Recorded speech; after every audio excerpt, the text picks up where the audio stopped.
Amen, amen. Bwana Yesu asifiwe, watumishi wa Mungu.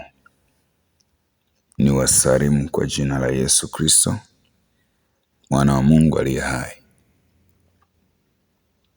Naomba tuangalie mada hii nyeti ya uongozi na kiongozi wa kiroho. Lipo andiko letu kuu,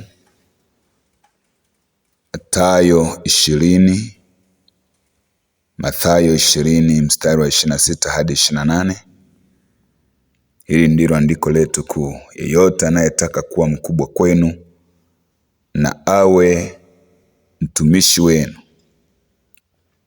Maandiko mengine ya msingi ni Petro wa kwanza 5 mstari wa 2 hadi wa 3, Kutoka 18:21 hadi 25, Mithali 11:14, Timotheo wa kwanza 3:1 hadi 7, na Tito 1:7 hadi 9. Utangulizi. Uongozi wa kiroho si cheo. Uongozi wa kiroho sio ukubwa. Uongozi wa kiroho sio ufahari, bali ni wito na jukumu la kuliongoza kundi la Mungu kwa wewe kuwa kielelezo, huku ukionyesha unyenyekevu, utii, uaminifu, bidii, kama Roho Mtakatifu anavyokuongoza wewe.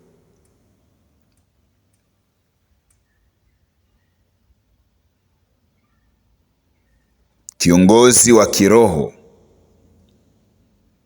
huongoza kwanza maisha yake, matendo yake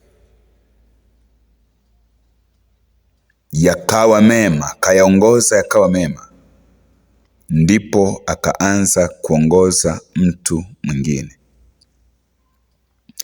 Mwisho wa utangulizi. Tuanze mgawanyo wa somo. Somo litakuwa na mambo yafuatayo.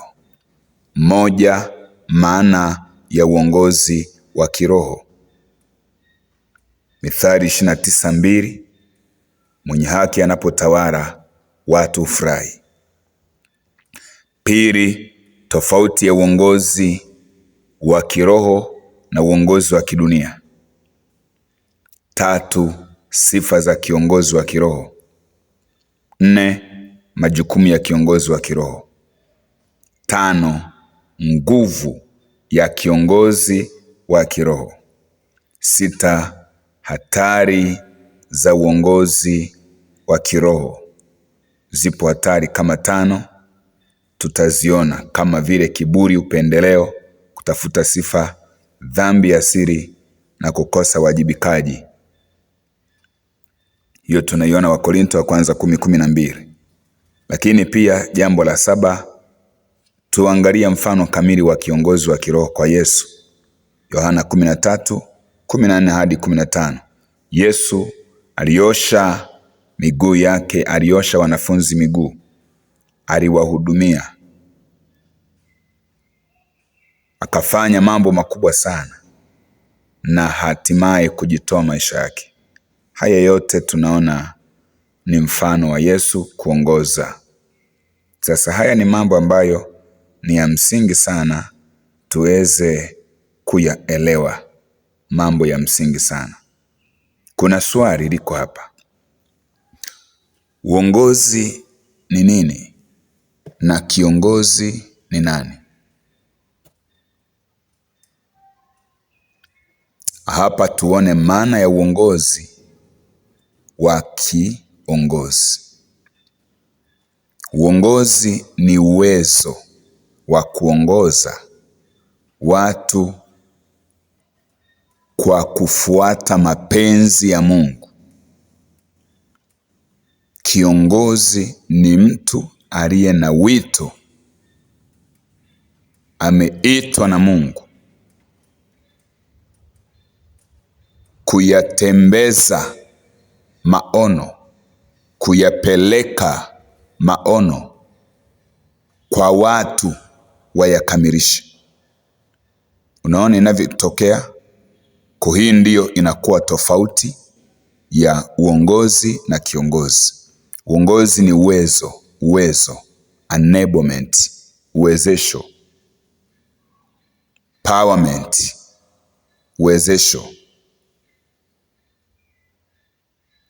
Lakini kiongozi ni mtu aliyeitwa na Mungu kupeleka maono kwa watu wayakamilishe. Ezra 10 mstari wa 4 na wa 5.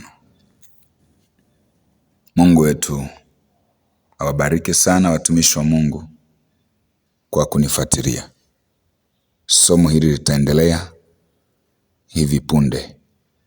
Amina.